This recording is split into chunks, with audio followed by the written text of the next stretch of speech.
They found the first body 3 weeks after emancipation, not hanging from a tree, as you might expect in 1872 Virginia, not beaten or burned, just gone. And then found. Sarah Mitchell, aged 19, discovered face down in Ashford Creek with not a mark on her, except her eyes, frozen wide open in terror, staring at something no one else could see. By the time they found the 7th body, the white folks had stopped asking questions. By the 12th, the black folks had stopped answering. And by the time winter came to Ashford County, an entire community had learned that some silences are louder than screams, and some freedoms come with a price no one ever tells you about. This is the story of a town that chose silence over truth, and what that silence cost them. This is the story of what happens when the people who are supposed to protect you are the ones you need protection from. This is the story of Ashford, a place that appeared on maps but disappeared from memory, where freedom became a hunting ground, and where the only weapon the powerless had left was a secret so terrible they took it to their graves. What happened in Ashford between 1872 and 1873 was erased from official records. The census reports contradict themselves. The newspaper archives have pages torn out. The church registries stop mid-sentence and never resume. But before we get to why an entire town vanished from history, we need to understand how it began. We need to meet the people who lived there. We need to see them as they were, hopeful, terrified, determined, and so heartbreakingly human that when you learn what happened to them, you'll understand why some stories are too painful to tell, and why some truths are too dangerous to speak aloud. This is that story.br, and it begins with a man named Elijah Freeman, standing in the wreckage of what was supposed to be freedom, holding his daughter's hand and making a promise he didn't know would cost him everything. The promise of daylight. Elijah Freeman had calluses on his hands older than some of the children in Ashford. 43 years of cotton, tobacco, and corn had carved maps into his palms, routes to nowhere, borders to nothing, landmarks of a life lived in someone else's country. But on the morning of April 3, 1872, when the sun rose over the fields he'd worked since he was 7 years old, those hands belonged to him. For the first time in his life, they belonged to him. "Papa, why you crying?" His daughter Mercy was 8 years old, small for her age, with her mother's eyes and her grandmother's fierce spirit. She looked up at him with the kind of concern children wear when they see their parents break, when the people who are supposed to be mountains crack down the middle. "I ain't crying, baby girl." But he was. They both knew it. "Just dust in my eyes." "There ain't no wind, Papa." Elijah laughed then, a sound rough as gravel, warm as summer. He picked her up, something he couldn't have done if the overseer had been watching, couldn't have done when his time wasn't his own, and spun her around in the morning light. She shrieked with delight, and the sound of it, God, the sound of his child laughing without fear, without looking over her shoulder, without wondering if joy itself was forbidden. That sound was what freedom was supposed to feel like. "We free, Mercy, you understand that? We free." She nodded, solemn as Sunday. "I know, Papa. Mama told me we been free for 7 years now." That's right, but today," he set her down gently, knelt in the dirt so they were eye to eye. "Today we get to act like it. Today the Millers, they don't own this land no more. The government took it, and they giving plots to folks who work it. Folks like us."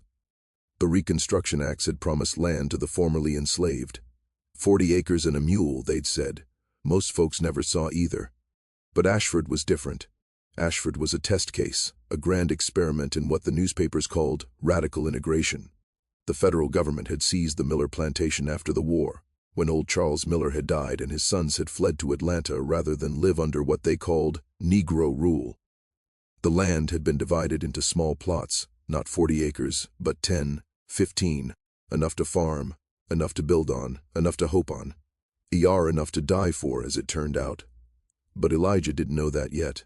243 black families lived in Ashford proper, with another 100 scattered in the surrounding countryside.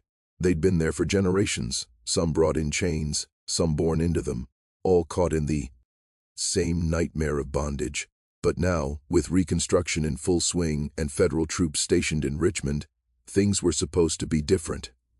They could vote. They could own land. They could testify in court. On paper, they were citizens. In Ashford, paper burned. Elijah walked with Mercy down the main road toward what used to be the Miller House and was now the county administration building. Other families were emerging from their cabins, structures that had been slave quarters a decade ago and were homes now, though the walls remembered what they'd been. Women carried babies on their hips. Men carried hope in their hearts and worry in their eyes. Children ran ahead, laughing, not yet understanding that freedom and safety were two different things. "Elijah, wait up!" The voice belonged to Thomas Washington, Elijah's closest friend since childhood. They'd been sold to the Miller plantation within a week of each other, both 7 years old, both torn from mothers they'd never see again. They'd grown up side by side, survived the same whip, dreamed the same dreams. Thomas was taller, louder, angrier than Elijah. Where Elijah had learned to bend, Thomas had learned to break. Where Elijah had survived by being useful, Thomas had survived by being unbreakable. "You seen the crowd?" Thomas jerked his head toward the administration building. Every white man in the county must be there. Elijah had seen them. They lined the streets like sentries, these white men who'd been neighbors, employers, enemies. Their faces were carved from stone, their eyes tracking every black person who passed. They didn't shout. They didn't spit. They didn't need to. Their presence was, "Message enough. This is still our town. You are here by our sufferance. Don't forget it." "We got a right to be here," Elijah said quietly. "Right." Thomas laughed, bitter. "When has right ever mattered to folks like them? The law is words, Elijah, and words don't mean nothing when the men supposed to enforce them are the same ones who owned us 5 years ago." Thomas wasn't wrong. The county sheriff, Martin Carver, had been an overseer on the Fletcher plantation. The mayor, Douglas Pritchard, had made his fortune in the slave trade. The judge, the tax collector, the postmaster, they were all men who'd built their lives on the backs of people they considered property. The federal government might have redrawn the maps, but it hadn't redrawn the power. Still, Elijah had to believe it mattered. Had to believe that this time, finally, the promise would be kept. They reached the administration building at 9 in the morning. A man named Robert Chambers, a black preacher from Richmond appointed by the Freedmen's Bureau, stood on the steps with a stack of papers and a smile that tried too hard to be reassuring. "Good morning, brothers and sisters." His voice carried over the crowd. "Today is a historic day. Today we begin the process of land distribution. Today you become landowners, property holders, stakeholders in the future of Ashford County." A cheer went up from the black families. The white men watching from the edges didn't cheer, they didn't move, they just watched. Elijah felt Mercy's hand tighten in his. The process was simple in theory. Each family head would come forward, state their claim, and receive a deed to their plot. The land had Eddie been surveyed, the boundaries already marked. It should have taken a few hours. It took all day. Because every claim was questioned. Every name was checked and double-checked. Every deed was examined by half a dozen white officials who seemed to find problems with the spelling, the signatures, the dates. Technical issues, they said, procedural concerns, nothing personal. By noon, only 12 families had received their deeds. By 3 in the afternoon, the crowd was restless, hungry.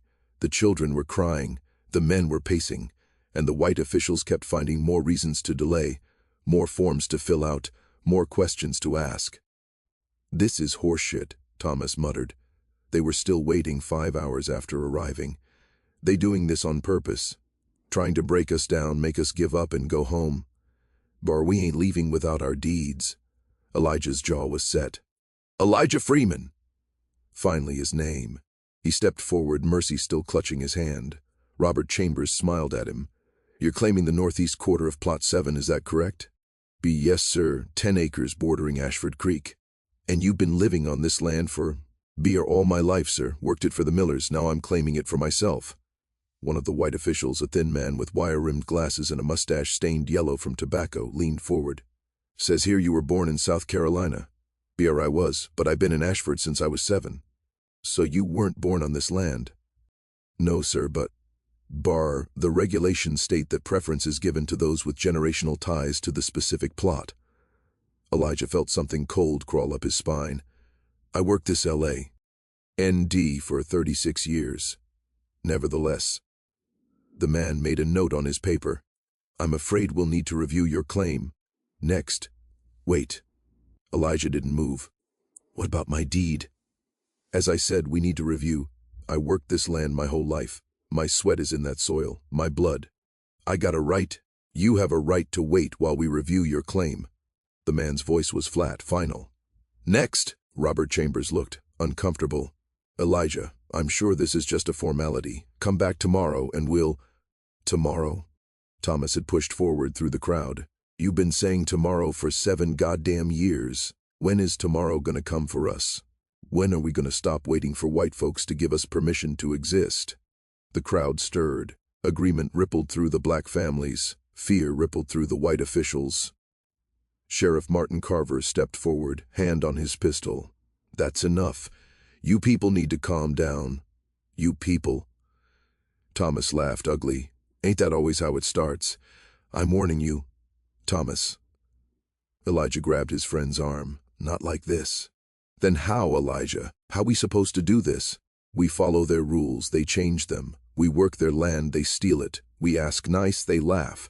We demand, they threaten. So tell me, how we supposed to live free in a place that wants us dead? The question hung in the air like smoke. And then from somewhere in the crowd a woman screamed. Not a scream of anger or frustration. A scream of horror. They'd found Sarah Mitchell's body in the creek. The crowd surged toward the water. The land claims forgotten. Elijah scooped Mercy into his arms, tried to shield her eyes, but she'd Edie seen. They'd all seen. Sarah, 19 years old, engaged to be married, full of dreams about teaching children and planting gardens and living the life she'd been promised. Face down in the water, arms spread wide, eyes open. Her father, James Mitchell, waded into the creek and pulled her out, cradled her like she was still a baby, rocked her and keened a sound no parent should ever have to make. The sound of a heart breaking in real time, the sound of hope drowning. Sheriff Carver pushed through the crowd. All right, everybody back. Give us room. What happened to her? James Mitchell's voice was destroyed. What happened to my baby? Carver knelt by the body, checked her over with professional detachment. No signs of struggle, no marks. Could be she slipped, hit her head, drowned. She could swim better than most men. James's eyes were wild. She didn't drown by accident. Now, James, I know you're upset, but somebody killed her. Somebody murdered my daughter and you know it, and you gonna stand there and tell me she slipped? I'm telling you I'll investigate, but right now it looks like an accident. Accident. Thomas's voice cut through the murmurs. Same kind of accident that happened to David Collins last month, and the Johnson boy before that, and old man Peterson before that. The crowd went silent. Because Thomas was right, there had been deaths. Not many, not enough to call it a pattern, not enough to make the newspapers, but enough that people noticed. Enough that folks were starting to whisper. Young black men and women found dead in fields and creeks in their own beds. No marks, no obvious cause. The sheriff always ruled them accidents or natural causes, but the bodies kept appearing. Those were different situations, Carver said, but his voice had lost its certainty. Were they? An older woman, Ruth Henderson, stepped forward. She was 70 if she was a day, had been a midwife during slavery, had brought half the black children in Ashford into the world, because it seemed to me like every time one of our young folks start doing well, start making something of themselves, start acting too free, they end up dead. And it seemed to me like you always got an excuse why it ain't murder. Are you accusing me of something, Ruth? I'm saying what I see, and I see a pattern, and I see you ignoring it. Carver stood, hand still on his pistol. The message was clear, this conversation is over, but Ruth wasn't finished. My granddaughter is 15 years old. She's smart. She got dreams. And every time she walked to school, I wonder if I'm gonna see her again. Every time she come home late, my heart stops. Because I know, we all know, something is hunting our children. That's enough. Carver's voice cracked like a whip. I will not have wild speculation and fear-mongering. Sarah Mitchell drowned. It's a tragedy, but it's not a conspiracy. Now all of you go home. The land claims will resume tomorrow. Tomorrow, Thomas said again, the word acid. Always tomorrow. The crowd dispersed slowly, reluctantly. James Mitchell carried his daughter's body toward the church. Women surrounded him, mourning, supporting, weeping. Men stood in tight groups, talking low, anger and fear mixing into something dangerous. Elijah walked home with mercy silent on his shoulders and dread heavy in his chest. "Papa." Ursi's voice was small. "Are we safe?" It was the question every black parent in America had been asked by their children for 250 years. The question that had no good answer. The question that tore you apart because you wanted to say yes, wanted to promise protection, wanted to be the shield between your child and the world. But you couldn't lie. "Not about this." "I don't know, baby girl," Elijah said quietly. "But I'm going to do everything I can to keep you safe. You hear me? Everything." She nodded against his shoulder and he felt her tears soak into his shirt. That night after Mercy was asleep, Elijah sat with his wife, Hannah, on the porch of their cabin. The stars were out, brilliant and indifferent. Somewhere in the darkness an owl called. The sound made Hannah flinch. "You should have seen James's face," Elijah said. "I never seen a man so broken." I heard Ruth talking. Hannah was 34, had been beautiful once, before slavery had worn the softness from her features and replaced it with steel. "She thinks someone's killing them. Targeting them." "You believe that?" "I believe we ain't safe. Never have been. And I believe that freedom on paper don't mean nothing if you dead." Elijah was quiet for a long time. "Then, what we supposed to do? Run? We got nowhere to go. This is our home, our land. Is it? You get your deed today?" He shook his head. "Then it ain't your land. It's still their land. We just living on it by permission. And permissions can be revoked." "I won't run, Hannah. I won't give them that. We got a right to be here." "Rights." She laughed, but there was no humor in it. "Elijah Freeman, you are a good man. A strong man. A smart man. But you still believe in something that don't exist. You still think they gon' follow their own rules. You still think the law matters. It has to matter.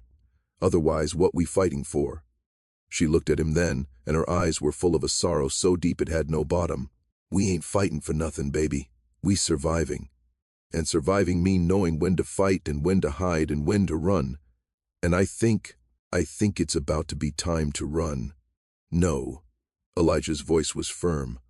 "I made a promise to Mercy. I told her we was gonna build a life here. I told her she could grow up free. I ain't breaking that promise, even if keeping it kills you."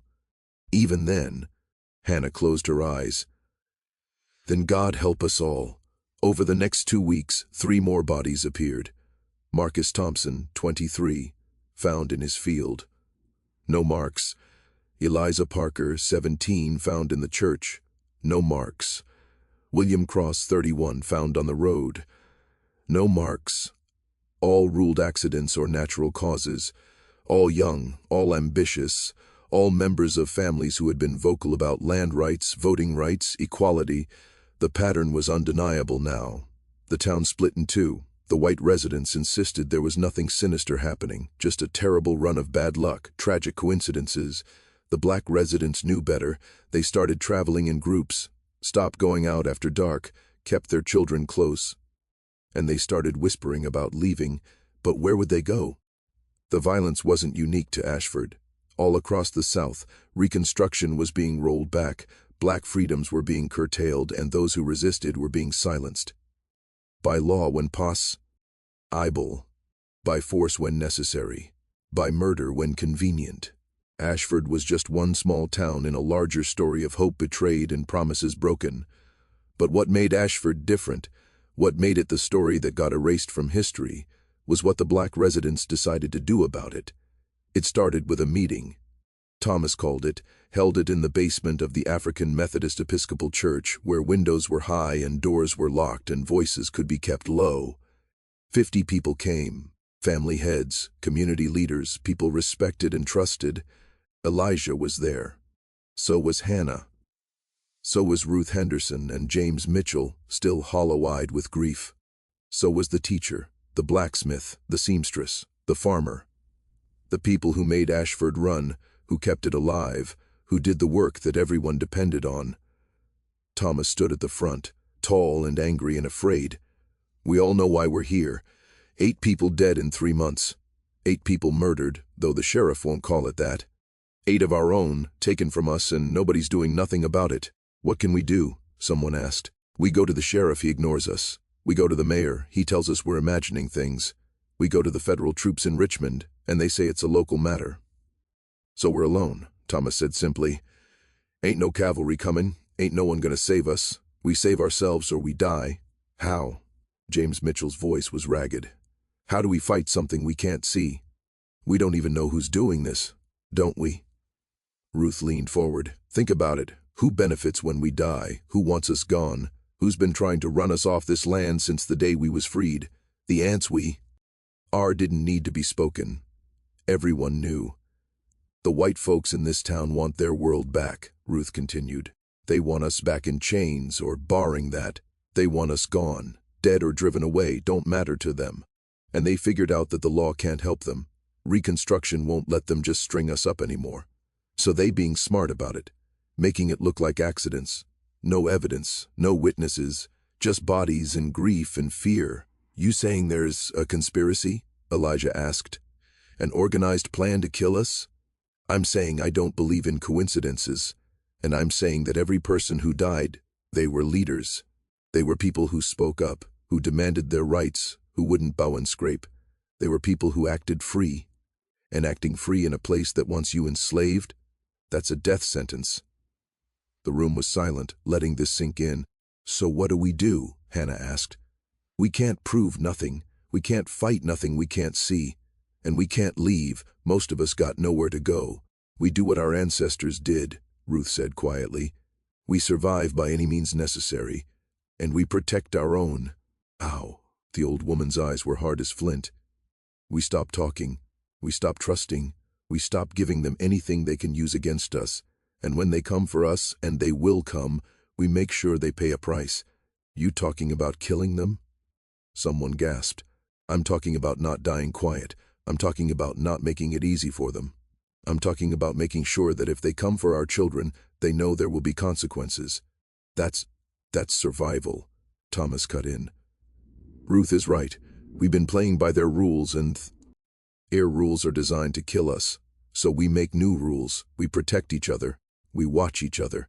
And if we catch whoever's doing this... He didn't finish the sentence. He didn't need to. This is crazy, someone said. We'll all end up dead. We're dying anyway. James Mitchell stood, shaking. My daughter is dead. And unless we do something, yours will be next. And yours. And yours. So I say we do whatever it takes.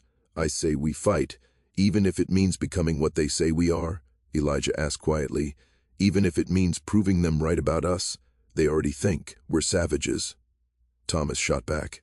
They already think we're animals. The only difference is, right now we're animals in a cage, waiting to be slaughtered. I'd rather die fighting. The debate went on for hours. Some argued for going to the federal authorities again, for making more noise, for demanding protection. Others argued for leaving, for abandoning Ashford, and finding somewhere safer. Still others argued for what Ruth and Thomas proposed, silent resistance, mutual protection, and if necessary, violent retaliation. In the end, they couldn't agree. But they did make one decision: silence. Whatever was happening in Ashford, they would keep it among themselves. They would stop talking to white officials, stop trusting white authorities, stop expecting white justice. They would protect their own secrets, their own people, their own truth. And they would watch. Wait. Document. If someone was hunting them, they would figure out who. And then, well, then they would decide. It was Ruth who suggested the journal. Write it all down, she said. Every death, every suspicion, every piece of evidence. Hide it somewhere safe. Because if we all die, if they manage to kill every last one of us, at least there'll be a record. At least someone someday will know what happened here. They chose Elijah to keep the journal. He could read and write, rare for men his age who'd been enslaved. And he was trusted, steady, the kind of man who would protect the record even if it cost him. He agreed, though the weight of it sat heavy on his shoulders. That night, he started writing. Began with Sarah Mitchell and worked backward, listing every suspicious death in the past year. 12 names, 12 people who had died with no clear cause, no obvious explanation. 12 families destroyed. And he made a promise to the ghosts and the living alike their stories would not be forgotten. No matter what happened to Ashford, no matter what happened to him, the truth would survive. He just didn't know yet how terrible that truth would be, or how much it would cost him to keep that promise. Hashtag Chapter 2. The Reckoning. The silence began on May 1st, 1872, and by May 15th, the white residents of Ashford knew something had changed. The black workers still showed up to their jobs, the fields still got planted, the houses still got cleaned, the children still walked to the colored school. On the surface, everything looked normal, but underneath, a wall had gone up. No one smiled anymore at white employers. No one made small talk. No one volunteered information or offered opinions. Questions were answered with yes, sir, and no, ma'am, and nothing more. It was like the black community had collectively decided to become invisible, present but not there, working but not engaging, existing but not living. The white folks noticed. How could they not? It's like they're ghosts, Martha Pritchard complained to her husband over dinner. Douglas Pritchard was the mayor, a portly man with thinning hair and sweating hands who made his fortune before the war and was desperately trying to hold on to it after. They look right through me. I asked Bessie, she's worked for us for 20 years. I asked her how her grandchildren were doing and she just said, "Fine, ma'am," and went back to washing dishes. Didn't elaborate, didn't share. It's unsettling. They're angry about the land situation, Douglas said, not looking up from his roast. Once that gets sorted, they'll settle down. It's been a month. How long does it take to process deeds? As long as it needs to. His tone suggested the conversation was over, but Martha wasn't finished. Douglas, I'm worried. The way they're acting, it's like they're planning something. Planning what? They can barely read, most of them. You think they're organizing some kind of rebellion?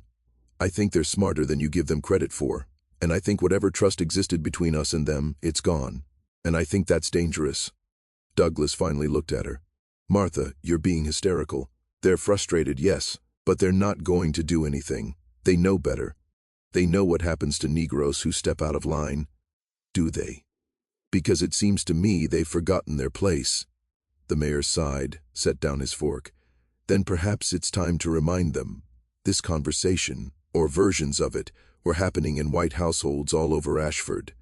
The silence was unsettling to people who had spent their entire lives being catered to, attended to, having their needs anticipated by people who had no choice but to anticipate them. The withdrawal of that attention, that performance of servitude, felt like an attack, and in a way it was. The black community of Ashford had decided that if they couldn't have justice, they would have dignity. If they couldn't have protection, they would have privacy. If they couldn't have equality, they would have autonomy. The autonomy to say nothing, share nothing, give nothing beyond what was absolutely required. It was a quiet revolution, a silent resistance, and it was working. Because in their silence, in their withdrawal, they were finally seeing clearly. Elijah had taken to walking the town at night. Not alone, never alone anymore, but with Thomas and a few other men, rotating shifts, watching. They told their wives they were checking the fields, looking for vandalism, protecting property. Which was true as far as it went. But what they were really doing was looking for patterns. Who was out late, who was moving between houses, who was gathering in unusual places. And slowly, carefully, they started to notice things. Sheriff Carver met with a group of white men every Thursday night in the back room of Patterson's General Store. Not unusual in itself. White men met all the time for business, for politics, for cards. But this group always arrived separately, always after dark, and always left by the back door. The meetings lasted about an hour, and in the 3 weeks Elijah and his friends had been watching, they'd identified the participants: Carver, Mayor Pritchard, Judge Reynolds, Tax Collector Morris, and about a dozen other prominent white men in Ashford. The same men who'd been slave owners, overseers, or traders before the war. The same men who held all the power in town. Could be anything, Thomas said one night as they watched from the shadows across the street. They'd been out here for 2 hours, crouched behind rain barrels, waiting. Could be planning the harvest festival. Could be talking about taxes. At midnight, in secret. Elijah shook his head. They planning something. And I don't think it's a festival. So what do? Bust in there and demand to know? We watch. We wait. We document. And we stay ready. They didn't have to wait long. On May 18th, 3 days after Elijah had that conversation with Thomas, another body appeared. This time, it was different. This time, there was a witness. Her name was Grace Henderson, Ruth's granddaughter, the 15-year-old Ruth had worried about. She was walking home from a late sewing lesson at the church when she saw them. 4 white men, faces covered with cloth, dragging a young black man, Michael Carter, 20, apprentice to the blacksmith, toward the woods. Michael was fighting, struggling, but they had him outnumbered. One of them hit him hard across the head with something heavy, and Michael went limp. Grace knew she should run, should hide, should pretend she hadn't seen. But she was Ruth Henderson's granddaughter, and Ruth Henderson hadn't raised cowards. She followed them, kept to the shadows, moving as quiet as her grandmother had taught her. She'd grown up in these woods, knew every trail, every hiding spot. The men were loud, careless, confident that no one would dare follow. They carried Mike. Hale to a clearing deep in the forest, a place where sunlight barely reached even at noon. And there, Grace watched from behind a fallen log as they laid Michael on the ground and stood over him in a circle. This one was getting too uppity, one of them said. Grace didn't recognize the voice through the cloth mask, talking about starting his own smithy, taking business from white folks. Someone needed to teach him his place. Same as the others, another voice said. This one Grace thought she knew. Thought it might be Deputy Hawkins who worked under Sheriff Carver. Make it look natural, no marks. The third man knelt beside Michael. He had a bag, and from it, he pulled a cloth soaked in something that smelled sharp and chemical. Chloroform, maybe, or something like it. He pressed it over Michael's face, holding it there even as Michael's body started to twitch and convulse. How long? The fourth man asked. Until his heart stops. Could be 2 minutes, could be 10. Depends on the person. Grace watched horror flooding through her as they suffocated Michael Carter. Slowly, methodically, clinically. When he finally stopped moving, they checked his pulse, nodded to each other, and removed the cloth. No marks, no signs of struggle. Just another young black man found dead for no apparent reason. Where should we leave him? One asked. His workshop. Make it look like he was working late, had some kind of attack. Heart problem, maybe. They carried the body away, and Grace, shaking so hard she thought she might break apart, stayed hidden until they were gone. Then she ran. Straight to her grandmother's house, straight to Ruth, who listened to her granddaughter's gasping, terrified confession, and then, with a calmness that came from having survived horrors Grace couldn't imagine, said, "You did good, baby, you did real good. Now we know." Know what, Grandma? Know how they're doing it. Know it ain't mysterious. Know it ain't God's will or bad luck or any of the lies they've been telling. Know it's murder. Cold, calculated, organized murder. What do we do? Ruth looked at her granddaughter for a long moment. Then we tell the others, and we decide if we're going to keep dying quiet or if we're going to fight back. The meeting that night was larger than the first one. Nearly 100 people crowded into the church, every black family head in Ashford, and many of the young people too. Grace stood at the front, still shaking, and told them what she'd seen. The room went deadly silent. Then James Mitchell stood up. His face was terrible, grief and rage mixing into something inhuman. They killed my Sarah the same way, I know it. Smothered her and threw her in the creek to make it look like drowning. And they've been doing it for months, picking us off one by one. We go to the federal authorities, someone said. We go to Richmond, tell them what's happening, demand protection. With what proof? Thomas asked. Grace's testimony? She's 15 and black. She saw men in masks, can't identify them. And even if she could, you think any court is going to take her word over theirs? So we do nothing? Someone shouted. We just let them keep killing us? No. Elijah stood, feeling the weight of every eye in the room. We don't do nothing. But we don't get ourselves killed either. We're smart about this. Smart how? We leave. The room erupted. Voices raised, arguing, angry. Leave Ashford. Leave their land, their homes, their lives. Listen, Elijah shouted over the chaos. Listen to me. We can't win this fight. Not here, not now. There's too many of them, they got all the power and they're willing to kill to keep it. But if we leave, then they win. James Mitchell's voice cracked. They get what they want. They drive us off our land, our property. Everything we fought for, everything we died for, gone. If we stay, we die, Elijah said flatly. All of us. You think they're gonna stop at 8 people, 10, 20? They're gonna keep killing until we're all gone or too scared to speak. And then they'll take the land anyway, because dead men don't hold deeds. He's right, Ruth said quietly, but her voice carried. This ain't about being brave or proud. This is about survival. And sometimes surviving means knowing when to retreat. Where would we even go? Hannah asked. North. Canada, maybe. Or west, where the land is cheap and they need workers. Somewhere we can start over, start fresh. Somewhere we ain't surrounded by people who want us dead. Abandon Ashford? The teacher, Mary Williams, stood. She was young, idealistic, had dreams of building a real school, a real future. Give up everything we've built. What have we built? Thomas's voice was harsh. Cabins we don't own on land we can't claim in a town that wants us dead. Tell me, Mary, what exactly are we giving up? She had no answer. The debate raged for hours. Some wanted to stay and fight. Some wanted to go to the authorities one more time. Some wanted to leave immediately. But gradually, painfully, a consensus urged. They would leave. But not all at once, and not without preparation. They would go in groups over several months. Make it look natural. Families moving for work, for opportunity, for family reasons. Nothing that would alert the white residents to a mass exodus. Nothing that would provoke a violent response. They would sell what they could quietly, gather what resources they had, and disappear gradually into the wider world. And they would take the journal with them.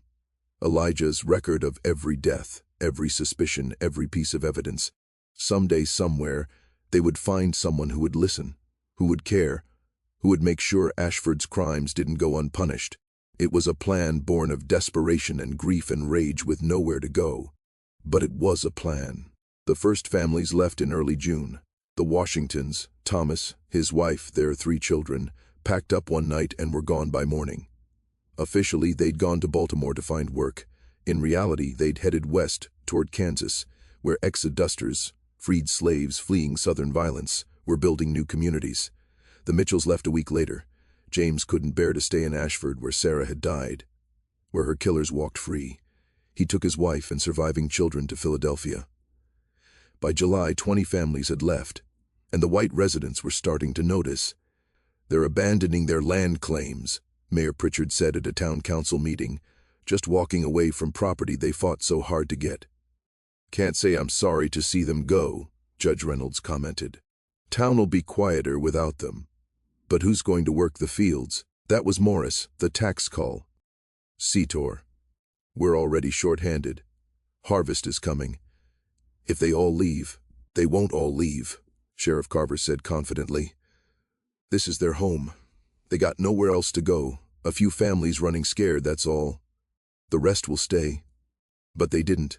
Throughout the summer of 1872, the black population of Ashford dwindled, not dramatically, not enough to seem like a mass exodus, but steadily, relentlessly. Families sold their possessions to white neighbors at rock-bottom prices, claimed they were moving for work or family, and vanished into the night. And the white residents who'd wanted them gone were getting what they wished for. Except it didn't feel like a victory, because as the black families left, the town started to die. Crops rotted in fields because there weren't enough hands to harvest them. Businesses closed because they had no customers and no workers.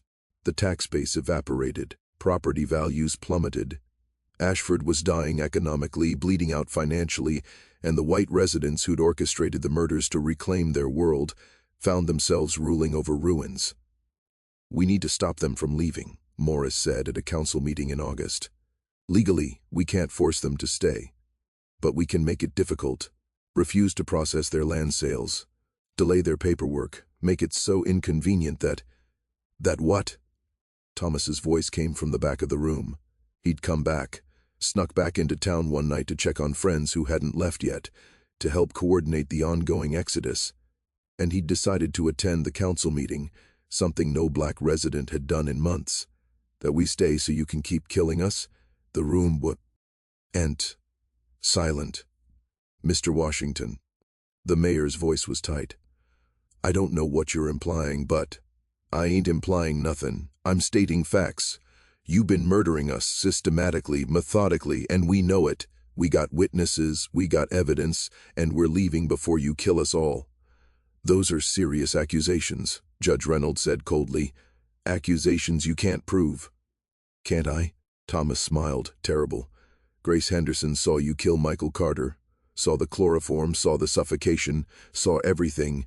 We know about your Thursday night meetings, we know about your plans, and we're done being your victims." Sheriff Carver stood, hand moving toward his gun. "You need to leave, boy." "I'm leaving, we all leaving. And when we're gone, when you're sitting in your empty town with your worthless land and your dying businesses, I hope you remember this moment. I hope you remember that you could have let us live. You could have shared.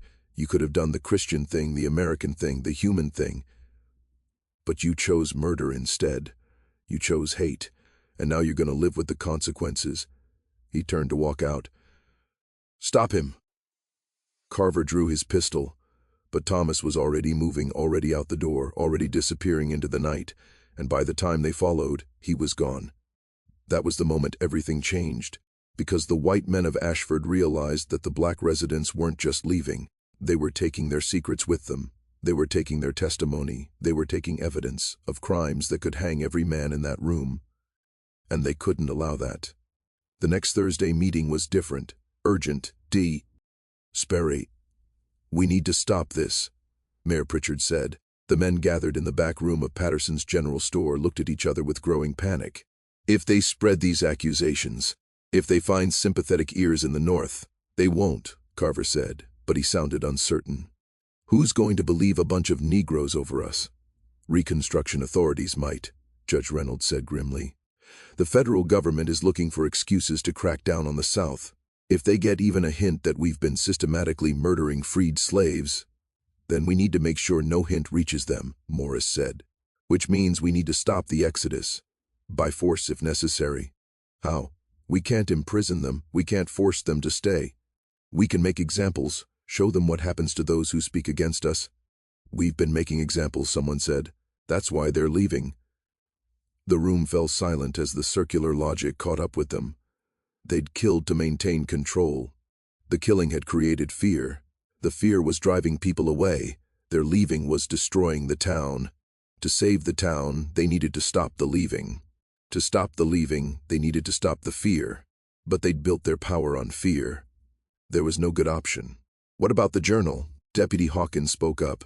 He'd been quiet until now, but his voice was tight with worry. Washington mentioned witnesses and evidence. "What if they're keeping records?"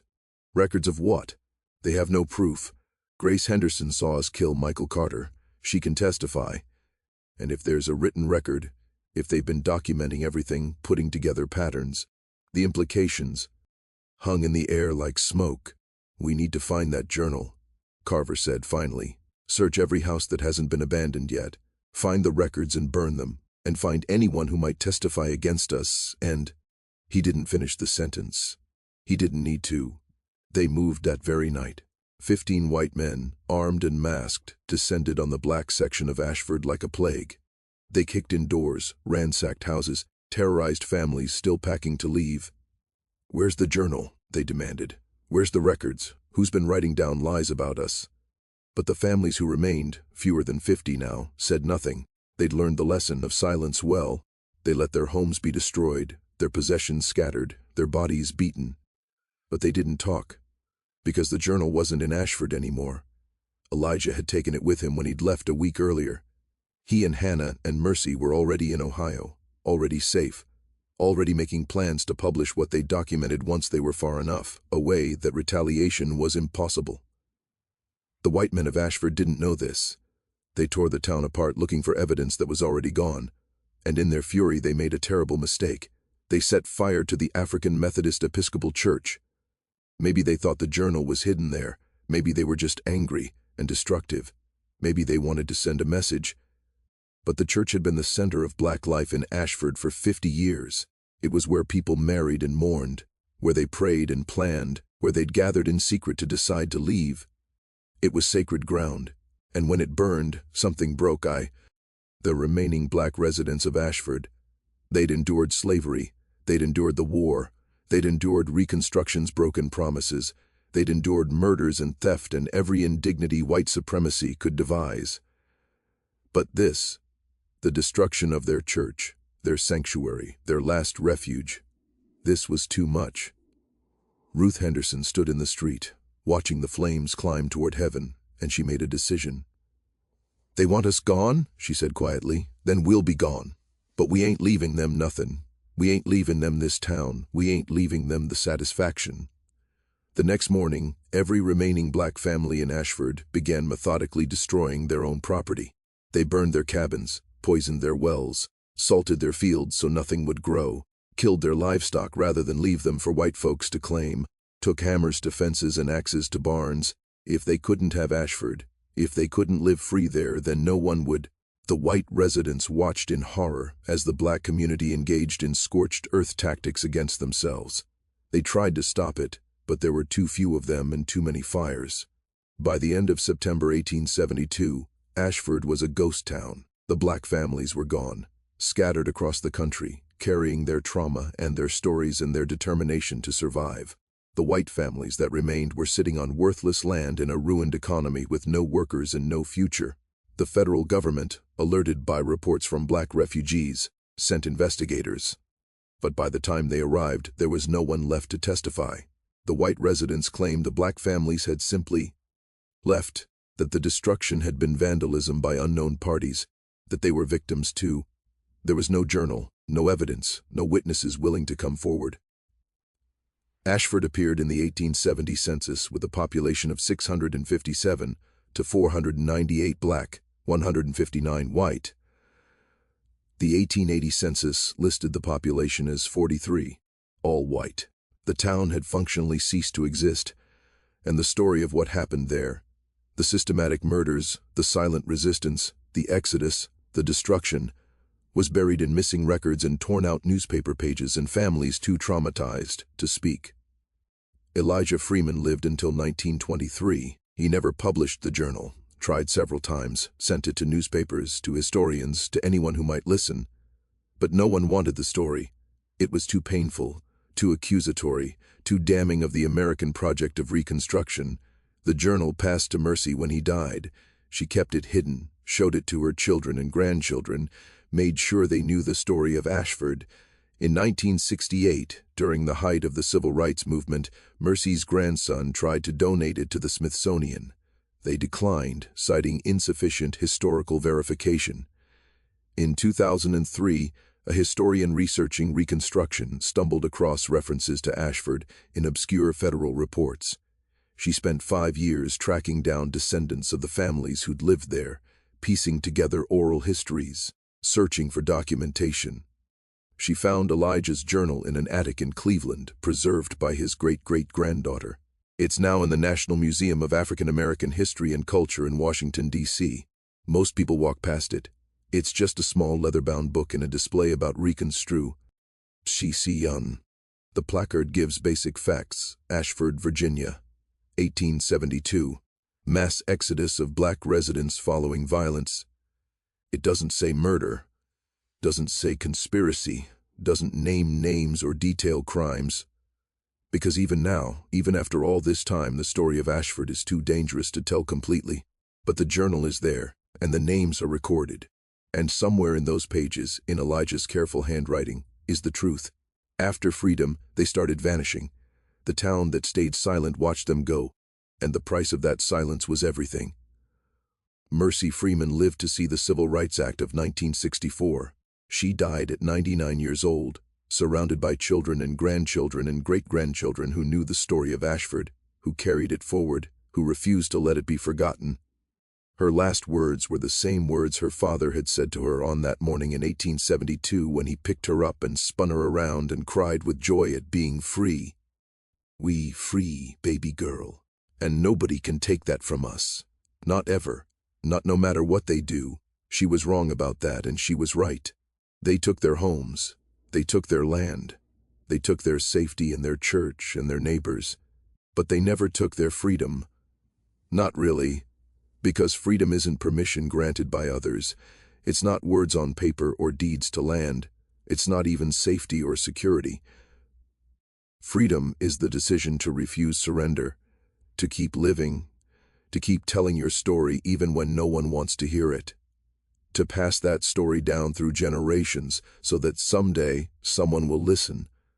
The people of Ashford left everything behind except their dignity and their truth. And, in the end, that was enough. Not to save the town, not to punish the guilty, not to reclaim what was stolen, but to survive, to persist, to make sure that even if the world forgot Ashford, the people who came from Ashford would remember, would carry forward the knowledge that they had lived, they had hoped, they had fought, they had loved, and that no silence, no matter how deep, could erase them completely. That's the real story of Ashford. Not a story about death, but about the stubborn, defiant, unconquerable persistence of life. After freedom, they started vanishing, but they didn't disappear. They scattered like seeds, took root in new soil, grew into new trees that bore fruit that bore more seeds. And somewhere in that harvest, in those millions of descendants spread across the country and the world, the story of Ashford still lives, still whispers, still refuses to be silent. Authors note, while this story is fictionalized, it's built on historical truth.